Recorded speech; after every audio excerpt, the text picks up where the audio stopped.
Guys, I thought I'd kind of fill you in on a little story. I'm going to give you the short version. It's going to go along with my mail call today. So a couple weeks ago, a guy posted some stompers on the Stomper Museum, and I had seen them and messaged him, and then a lot of people had also messaged him, and he ended up deleting the post. Apparently he had a deal going on a bunch of toys and stuff, but also the stompers were discussed in his deal with a toy shop in his area. They weren't sold yet, and they hadn't made an agreement or anything like that, so I didn't really feel like it was a big deal to ask about one of the stompers. So he and I had kind of talked and went back and forth, and I helped him with values on everything, hoping that he might have some pity on me and sell me one of the rare ones that I wanted out of the lot. When it came down to it, the toy shop that was buying the toys showed up and wanted the stompers also, and ended up buying it all.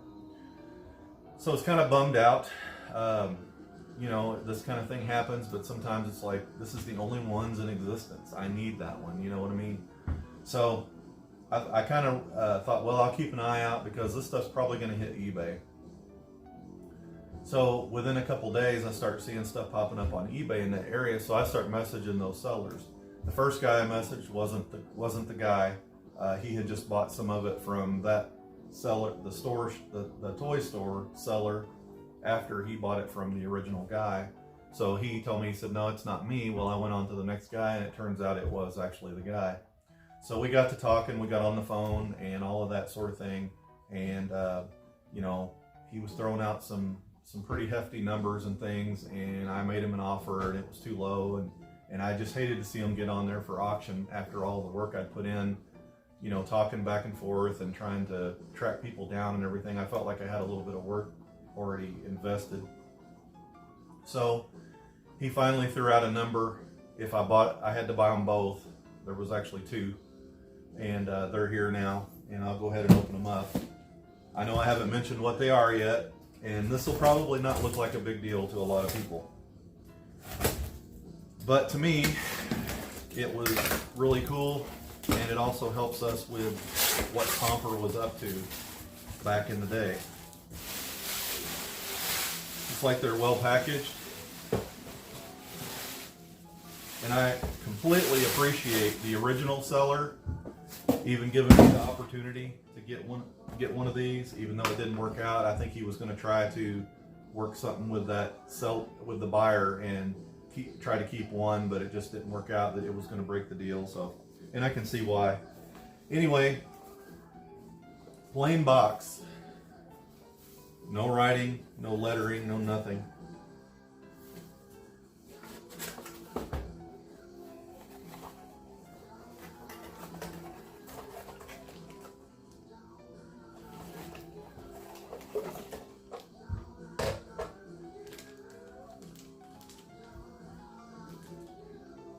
I'm going to reveal in a minute exactly what's up with these and why they're important to me as far as the Stomper hobby goes. Once I get them opened up, again, no writing on the box at all.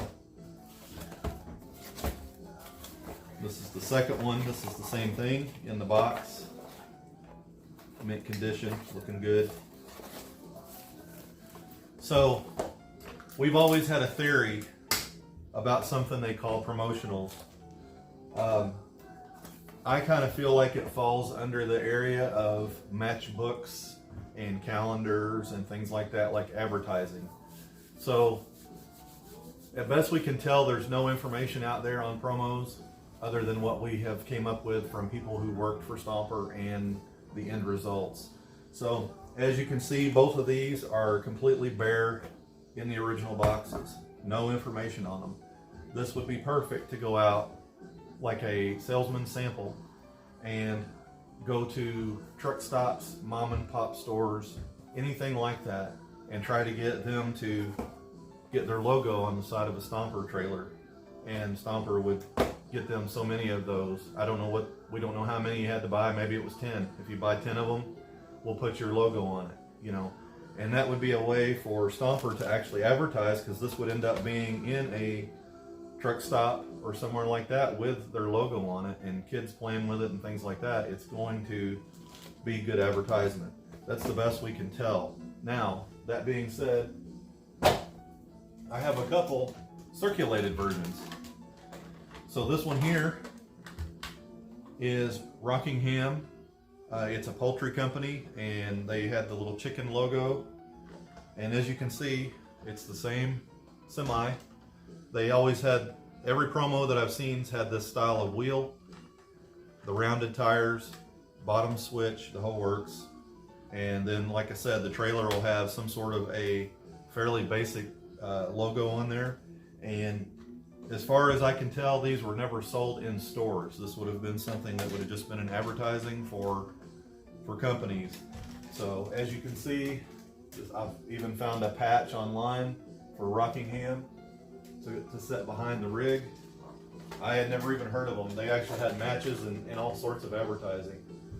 Another one I have here, this one here is the weirdest one because it's just Common Carrier Trailer Corporation. So I don't even know what they did. Trailliner Corp, Common Carrier. I need to look them up, I guess. And then it says the Blue Magic Trail. So they had advertised. And then the third one that I have that's actually similar to a promo. This one I've only seen one so far. We're waiting for another to pop up, but this one here is Lounsbury Truck Stop in New York on Route 17. And it actually has a tanker. It's the only one we've seen so far. Now, someone could make something like this, but what makes it cool is when you find this, because this led to this. So this is kind of a missing link, if you want to call it that. So to me, this is a very special find, and I barely slept last night because every time I rolled over, I was thinking about this Stomper Semi. And, you know, someone could find this loose and with no stickers on it, with no box, and think, well, somebody stripped a Mack Semi down, you know. But it's a special ordeal, and you know, I had to pick up 2 of them, and I'll be displaying some photos on the group and stuff. While I'm at it, I'll go ahead and I'll talk about some of the others. So this is not a promo. These were mass produced. These were sold in Canada. So that's a cool little semi, and you don't see these very often. And that's Home Hardware, a Canadian, and I was fortunate enough to find a box. And then this is one of my favorites because there's only a couple of these known to exist so far. And this is the Kmart trailer, and it's actually chrome. There's been a couple of them pop up. This one didn't have the red semi with it when I got it because the guy that had it was a collector, and he had a chrome semi made to match the trailer.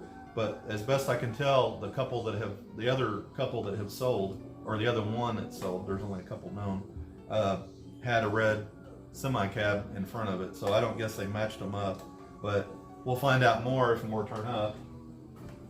And then I've got a Canadian tire over here and some others, and then of course I've made some these are customs, the ones that have Goodyear, and I don't know, there's probably a couple more in here, but Western Auto's a custom.